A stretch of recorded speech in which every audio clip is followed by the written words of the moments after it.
Hola, buenos días o buenas noches, según corresponda. Yo soy Horacio Pérez y os doy la bienvenida al podcast Investigando la Investigación, el podcast donde hablaremos sobre temáticas muy relevantes dentro del mundo de la investigación, como en qué temas actuales y de impacto se está investigando en todo el mundo, cómo llevan a cabo su investigación los investigadores y cómo es su vida y día a día, qué les motiva a investigar y qué problemas encuentran y resuelven para poder seguir adelante. Y además nos centraremos no solo en la investigación académica, sino también en la transferencia tecnológica y en cómo se realiza la investigación en las empresas.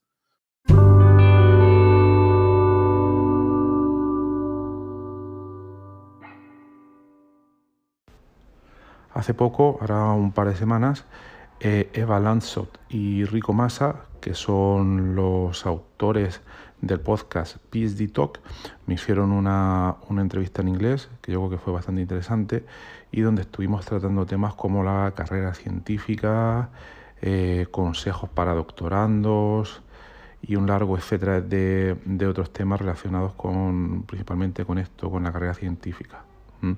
Entonces hoy, en este capítulo que es más de verano, os paso directamente ese contenido para que lo escuchéis y bueno, os comento también que este contenido es en inglés, creo que es fácil de seguir.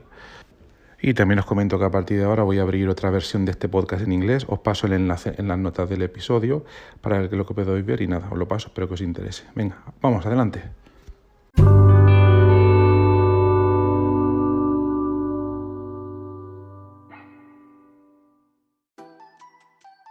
Hi, and welcome to the PhD Talk podcast. I am Eva, a civil engineering professor and blogger on the side.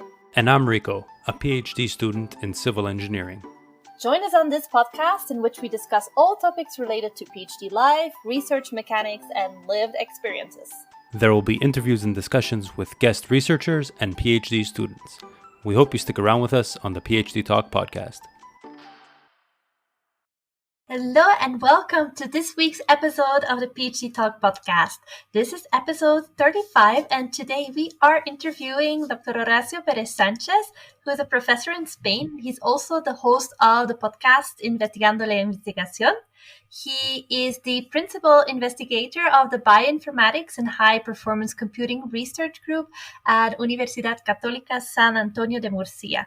So with that, I would like to give a very warm welcome to Horacio today and get to our first question, which is if you could tell us a bit more about your background and your career path.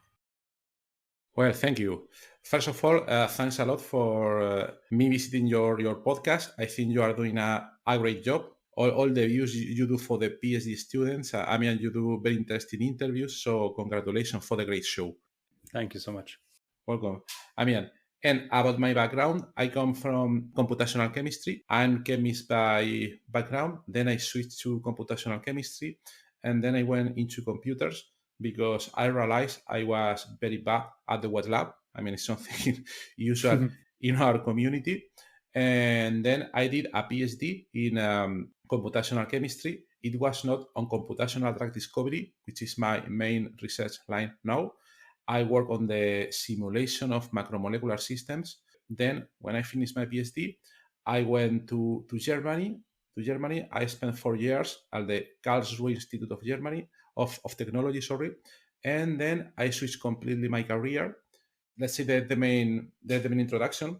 And after 4 years in Germany, I went back to Spain. I spent 2 years as a postdoc, as a second postdoc at the University of Murcia. And then I got a position at Universidad Católica de Murcia as principal investigator. And since 2013, I'm leading this group. And we focus on the development of computational drug discovery methods on high-performance computing architectures. That's more or less a quick introduction. Thank you. So I'm very excited to interview you today because I know very little about bioinformatics and high-performance computing and how those two things combine together. So I'm wondering if you could tell us a bit about your research, a bit about what bioinformatics is, and perhaps as a first question, how did you arrive at that as a career path? You said that you realized you weren't so good in the wet lab, and what made you make the switch to more computer simulations and using high performance computing to solve these biological and chemical problems? Yeah, okay. It was quite easy for me because when I studied chemistry, I think second year, I realized I was very bad at the wet lab, and I liked a lot computers, physics, equations, theory, computations, and so on and so forth. So I mean, it was a no-brainer. I decided to switch and to avoid the lab as much as possible. Then I followed my path. So it was not something that I realized at the last minute. I mean, it was something like at the second year of my bachelor in sciences. And then I followed that direction. And because that during our degree, we need to specialize in some, you can go basically to experimental chemistry or computational chemistry. Almost nobody goes for computational chemistry. I decided to go into that direction. I would say we were, like 10% of the students comparing everything. I mean, everybody said, don't go that direction. But sometimes I think it's more important to do what you really like, what you really enjoy. So I went that direction, for good or for bad. I don't know. I went that direction. And then I did my PhD in some specific topic, which is computational simulations of macromolecules. Then you ask, what is bioinformatics? Okay, that's a tricky question. Bioinformatics can be something like the study of biosystems, like proteins, DNA, sugars, lipids, and so on and so forth, with computers. That's basically okay. That will be kind of the main idea, but this idea is kind of complicated because there are different sub areas, and different people have different views about what bioinformatics is. In practice, bioinformatics is now, this is a very rough definition, but this is kind of the study of DNA sequences. The genome project, all these things, this is the real bioinformatics. What we do is something different because we study how the structure of molecules affects their properties. And this is structural bioinformatics. Okay, so we need to make the difference, the kind of north and south. North or south will be sequence bioinformatics, and the other one will be structural bioinformatics. Okay, and my field as chemist is structural bioinformatics. People from biology go more for sequence bioinformatics. That's kind of a rough the definition. And then you said, why high performance computing? What is that? Okay, because you need to perform such quantity of computations that you need to access, let's say, a supercomputer. Otherwise, it is not possible. So mostly you need this kind of computational resources. So thank you so much for remembering all of my rambling questions there. You could tell I have a lot of questions about this field. So if we focus in on the structural bioinformatics part of it, what about the structure of these molecules? Why does the study of that require so much computing? Yeah, that's a very good question. Yeah, that's a very good question. I mean, because reality is very complex, and we could say that when you study the interactions between a drug, which can be a very small molecule, and a protein, which can be usually a much bigger molecule, there is a lot of interactions between the atoms that form the molecules, and we apply physics first in order to decompose the energetic interactions. And to summarize, there is really a lot of potential interactions that each single atom of a ligand or from a small molecule can perform with any other atom from the protein, which can have 10,000 of atoms. So you need to compute a lot, and this is for a single.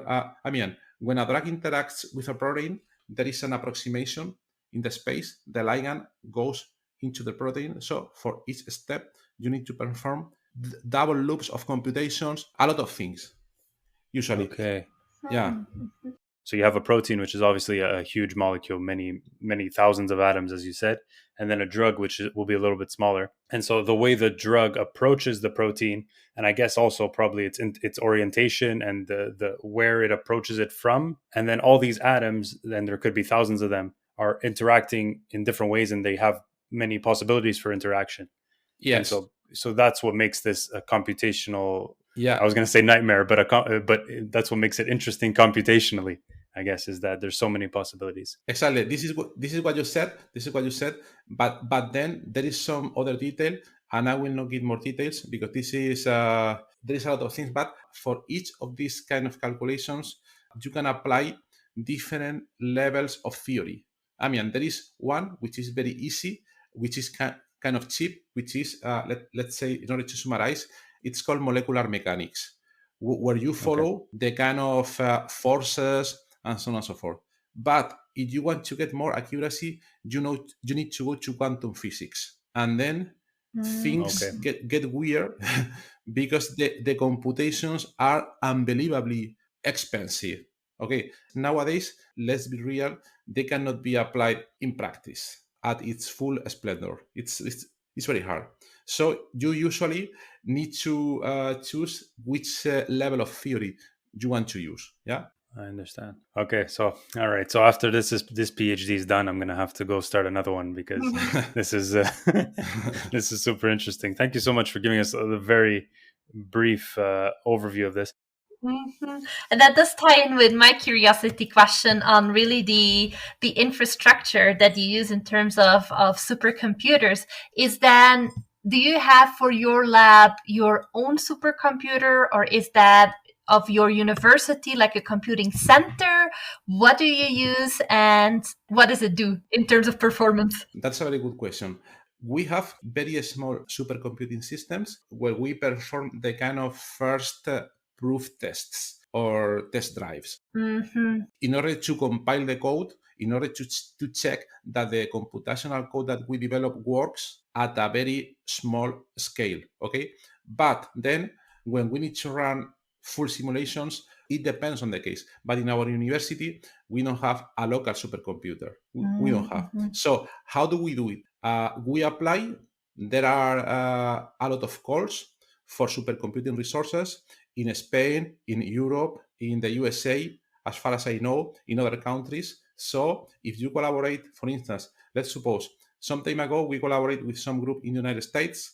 So we submit a project proposal, and then you can get easy access to such resources. But at our university, well, we don't have. I think this ties in very well with what we have as our next question. And that one is really more on the methods that you have used for your research. And the background to this is that we've done recently a couple of interviews with people who use qualitative methods. So we have added in here as well a question for you to tell our listeners what type of methods that you use. And we already understood that, of course, your methods are by and large numerical, but perhaps you can say a little bit about what that entails in times of usage and the practicalities of it. Practicalities. Okay, so it depends a lot because depending on the level of theory that you are using, okay, but let's go to the practice. Forget about numbers, theory, and so on and so forth. In a practical drug discovery project, you basically identify on a disease, there is some protein that you want to interfere, some protein that you want to block, and then you process a library of 1 million of compounds against that protein in order to check if some of those 1 million ligands can block that protein, okay? That takes usually using one of the most known computational drug discovery techniques, which is called docking, molecular docking. That can take on average 5 minutes per ligand, per molecule on a single CPU, okay? So if you want to screen 1 million of compounds on a single computer, I don't have the numbers right now in my head, but let's suppose, I don't know, some months, just your laptop at a full speed, okay? But of course, you go to a supercomputer, and then from our experience, it will depend also on the resources that you have on the supercomputer, because in order to make a very, very brief summary of a supercomputer, it's like it depends on the number of processors or the number of cores. A typical supercomputer can have 1 million of cores, but you don't have access to all of them. You can have access, usually in our case, to 10,000 cores. So you submit the calculation to all these 10,000 cores, and probably, I don't know, in a matter of days, you can have the results. 4 days, 5 days for a million of compounds.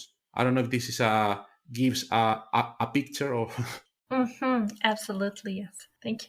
I've heard about, I want to use the word swarm computing, where you basically, somebody at home with their laptop, let's say, or their desktop computer, when they're not using it, you can donate its computational power to like a system. Have you taken advantage of that at all? We know.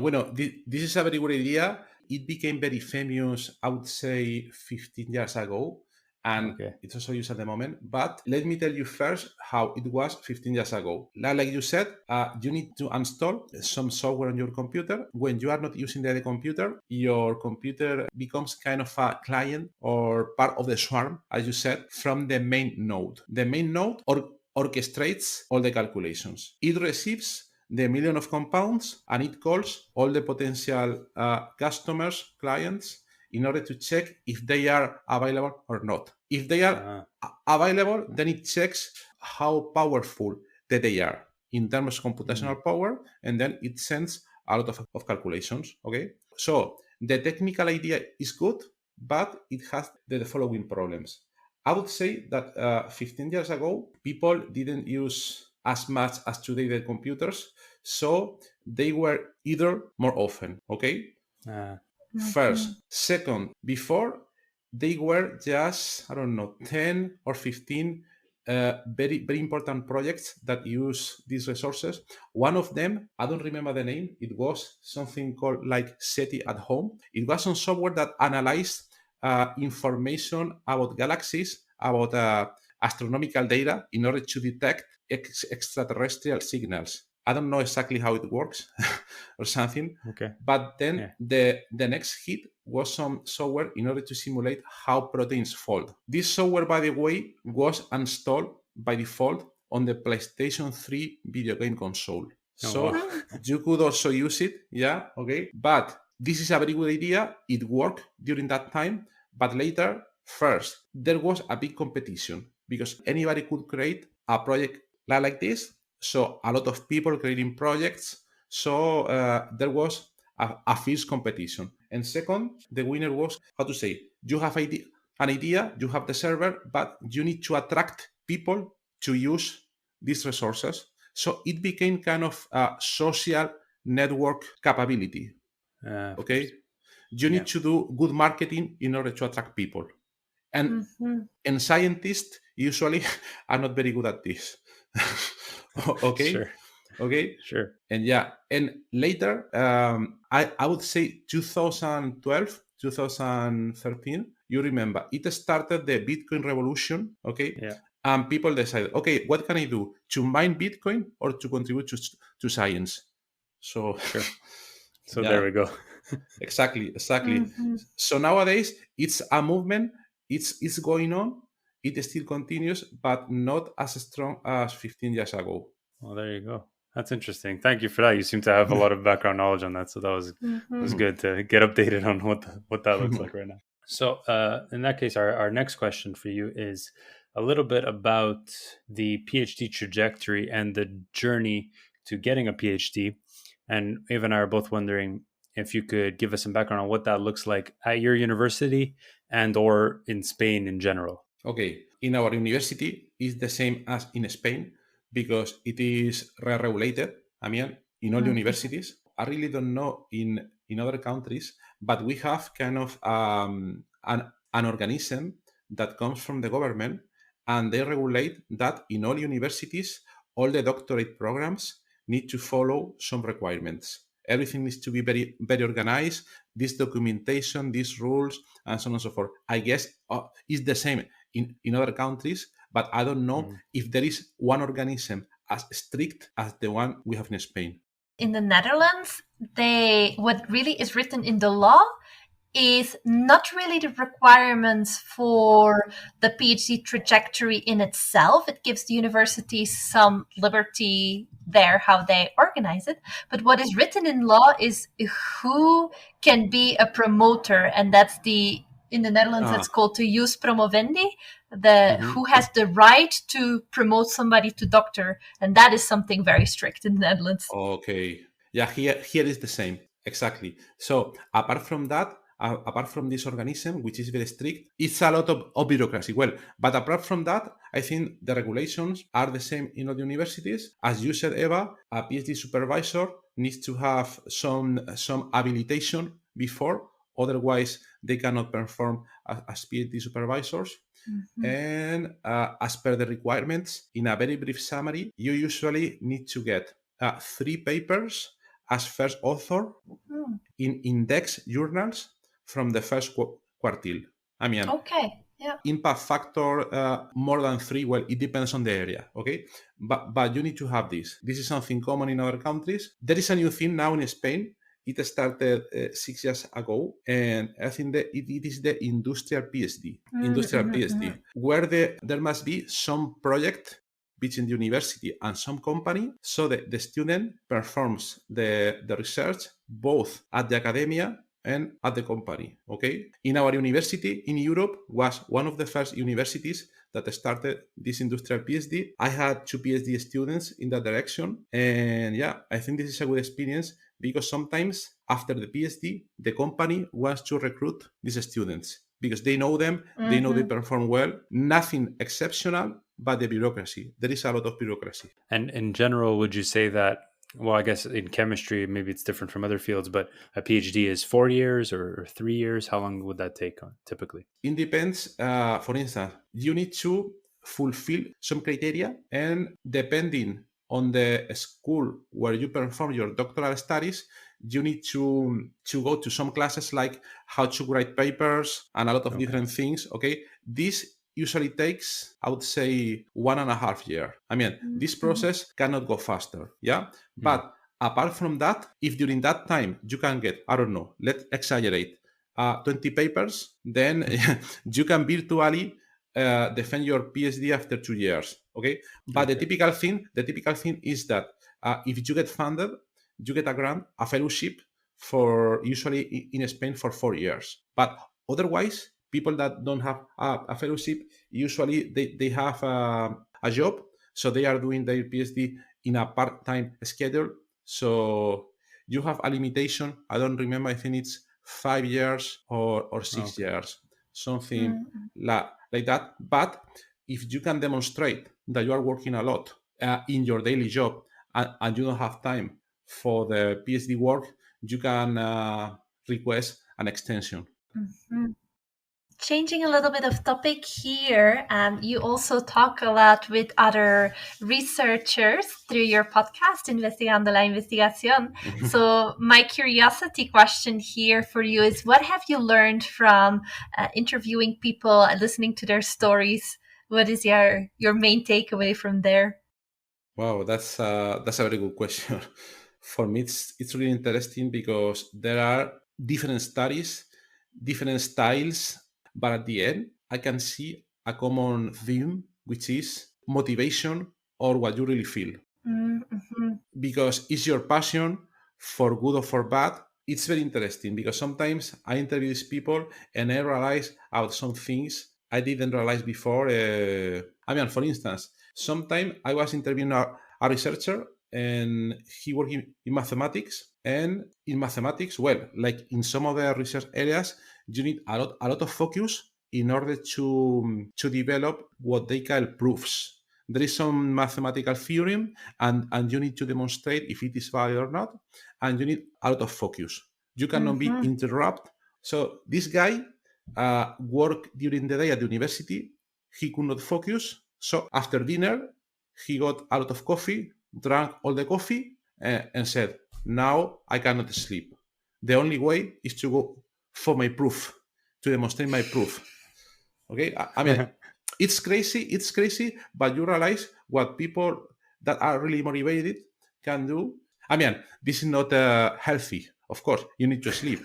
Yeah, but I'm not recommending that. Yeah. No. I'm not recommending that. Yeah, take it with a grain of salt, of course. Especially, I think mathematics has that reputation of being taking drastic steps, maybe. Exactly. Talking back more about PhD supervision, I wanted to ask you if you have some best advice for PhD supervisors. For PhD supervisors, Okay, first one would be don't take too many PhD students. Yeah, because, for instance, in Spain, in order to get promoted for habilitation, there are different levels, okay? And if you want to go to the upper level, you need to get some score, and you get the score from supervising PhD students, service, papers, and so on and so forth. And you need to have from everything. So sometimes it happens that PhD supervisors get a lot of students, they don't really care at all about them, okay? And at the end, this is a mess for him, for her, Sure. and for the students. So that will be for me the first advice. Then second, and this is something that I see very clearly sometimes, the PhD student is not a machine, is a person. And sometimes you need to understand the student as a person in order to understand his or her motivation, the problems that he or she might have. And third, it's very important to teach them how to be proactive. I see students where the supervisor doesn't have time or somehow doesn't care a lot. So then I think that from my point of view, the students should say, hey, man, you are my advisor, there is university. This can be one of these situations. Otherwise, sometimes the student is not a machine that receives orders from the supervisor and so they say, oh man, I am really inspired. I think this theory could be interesting. Even if I'm grown, I'm going to propose this to my supervisor. And fourth, the supervisor should explain time management techniques sometimes. Because the PhD students, the students in general, as it was my case, you finish your studies, your degree studies, and you know nothing about time management or project management. And that's very important. That's my side, okay? I don't mean I'm right and somebody else is wrong, but this is my experience. I think that's great advice, yes. From the other side of things, myself as being a PhD student, a PhD candidate, do you have any advice for PhD candidates in general? Yeah, I'm thinking about my experience, about what I see now and when I was a PhD student. And my main problem at that time was a lack of clarity of my intention, of my objectives. I started to do my PhD because, I don't know, routine, some things happening, and I was there, okay. But at some point, I decided, oh, this is what I want to do. And then I tried to visualize what I wanted to be in a time frame of 1, 5, and 10 years. It's complicated. It's complicated, and many things can happen in between. Okay, but I suggest that at least you should have a vision of what you want to do. Not to wait after you defend your PhD thesis and then you are into the void and then you don't know. Okay, I would clearly suggest to perform this thinking before. Even, of course, if you change it later, no problem at all. It will happen. But you will get used to develop a vision about things that you want to do, okay? But I know it's complicated because I was on my PhD, I was 25, and I don't know, you usually want to do your PhD, go to parties, do sports or whatever, but that will be my main suggestion. Okay, and as I said before, to be proactive, if you don't get what you are supposed to get from your supervisor, go for him, request help, and talk with him, her, about everything that you need in order to move forward. Because sometimes the supervisors, because they are in too many different projects or things, they forget about you, not because they want to forget about you, but because things happen. So yeah, that's my point. Great. I think that's great advice. My next question is related to the fact that academic work can creep into all hours of the day and all days of the year if you let it. So my question here for you is, how do you set boundaries to work? Yeah, that's a good one. That's complicated. For me now, it took me a while to get into the limits, but it was easy at the same time. Let me tell you, until 2013, I basically spent all time doing my postdoc, my things, my research. I was obsessed, but at some time I decided, oh, this cannot be. I need to separate my family life, things I want to do, sports, free time, but I didn't know how. But then something happened and I have my first kid. And then everything was very easy. Was very easy because I needed to be very efficient in order to allocate time for the research, for the kid, for the family. And since then, everything is good. 6 p.m., everything is over. Everything is over. Okay, that's one of the things. It doesn't matter. Of course, exceptionally, if there is some grand submission deadline, something really, really, really exceptional, something that happens once per year. Yeah. And second, I 3 years ago, I decided to remove email from my smartphone. I don't have email. So when I am out of the office, I don't get any notification about work. Okay. I can waste my time with social networks, but anything about work. So if something good or bad, mostly bad, happens, I will get the notification later in the morning, not when I'm with my kids going around in the park. So Sure. that's my two productivity techniques. Not very easy to implement. It took me a lot in order to remove email from my smartphone. I feel like a lot of people would struggle with that. What I got from this was if you have a kid, it puts your priorities in order to make sure that you get things done within normal working hours. Yeah. I'll keep that in mind. That's it. So this next question is something that we've been asking all our interviewees because it's been on everybody's mind the past almost 2 years now. But how has COVID-19 changed your jobs and your daily tasks? Well, in our case, it was not very, very hard because we are computational people. Let's suppose we were kind of organic chemist or biology. You need to be at the lab the full day doing your wet lab experiments. I know people in that situation, and it was very hard for them. But for us, was not so hard. The main problem for us was the lack of human interaction, because we perform usually a lot of meetings in order to talk about how to develop the project, how to develop the software. And when you do these meetings in person, in front of the whiteboard, it's much better. With Zoom or whatever the tool, is not the same, of course. So for me, that was the biggest change. Now we are getting back more or less to to the previous times, and I have to say that in-person meetings is something totally different, for good, but sometimes also for bad. Okay, because of course now in Spain we tend to lose a lot of time in chit chatting, and then you you arrive, you tell the jokes, you talk about football, and sometimes during Zooms it was not like that. I would say something in between would be great, but now I prefer it in person. Our last question is a question that we ask as well to all our interviewees, and that's a curiosity question again on how a day in the life looks like for you. Okay, so it's very easy. I think it's something very, very usual. I wake up in the morning, then I go to the office, and the first thing I do is to do a review of what I did yesterday. But let me put first. First thing I do in the morning is to plan the day. I do something like time blocking for the day, and then I say, okay, I want to do this and this and that. I put these blocks, this for meetings, this for some projects, and so on and so forth. I need to honestly tell you, I never achieve 100% efficiency, never ever. Sure. In the most optimistic case, probably 50% or something. Okay, and the next day, not the same day, I try to realize why I did bad at this or good at this in order to learn something, and then try to use some time management techniques. Like, this is complicated to say.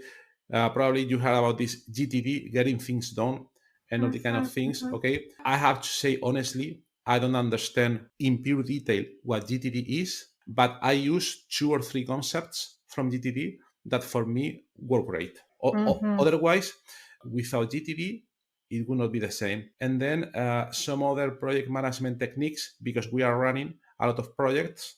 Each project, it's usually a little bit different, and you need to look at the different projects, sometimes even with different tools.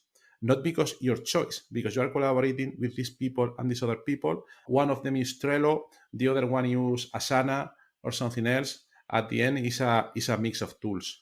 Yeah, but it's something like that. At the end of the week, I do a weekly review in order to see what's going well, what's going bad. And at first day of the week, sometimes I do this Sunday night, a planification of the things I want to get done at the end of the week. As I tell you before, I never get everything.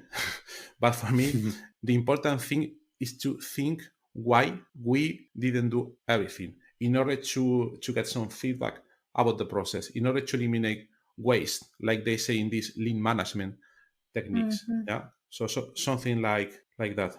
I will make sure to add some links to all of these techniques that you mentioned in the show notes, so that our listeners can read more about those.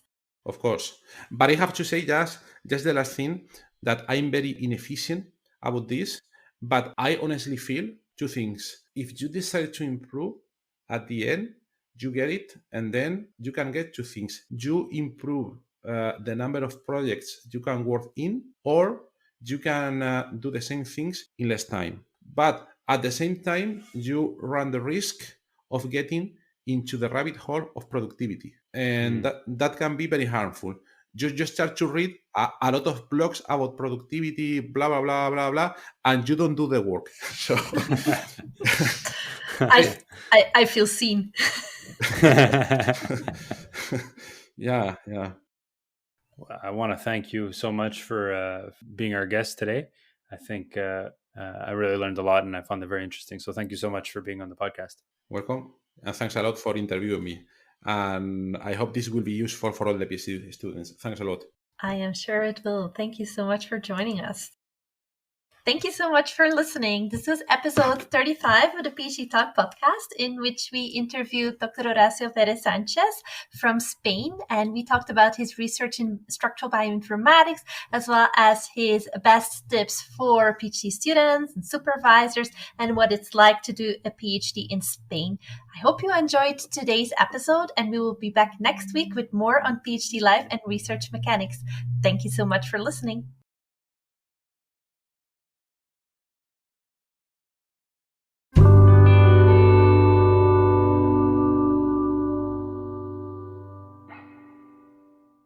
Entonces, bueno, gracias por estar ahí y por escuchar este podcast. Os recuerdo que en las notas del episodio tenéis los detalles sobre muchas de las cosas que hemos hablado hoy, y también un formulario donde, si quieres, puedes opinar sobre el podcast, para bien o para mal, como quieras, estás en todo tu derecho, y también sugerir, si quieres, un próximo entrevistado o tema que está relacionado con la investigación, claro. Pues tu opinión me parece muy importante, tanto a mí como a toda la audiencia de este podcast que va creciendo y que va contando muchas cosas interesantes. También comentar que tenemos un grupo de Telegram, que está puesto en la nota del programa, donde te puedes unir si quieres para discutir de manera más directa, que no mediante el email, que a veces es un poco más frío, pero bueno, en ese grupo puedes comentar todas estas cosas. Y también comentar que si te interesa alguna de las técnicas de productividad que hemos mencionado hoy de manera muy breve en el podcast, en esta entrevista, bueno, me puedes contactar directamente y te puedo dar más detalles. Y por último, si te ha gustado, te agradecería muchísimo que lo recomendases a quien veas que le puede interesar, y difundirlo por las redes sociales o donde sea. Y nada, y si estás en Apple Podcast, pues ponernos ahí 5 estrellas o 4, como quieras. Siempre viene bien. Muchas gracias. Hasta luego.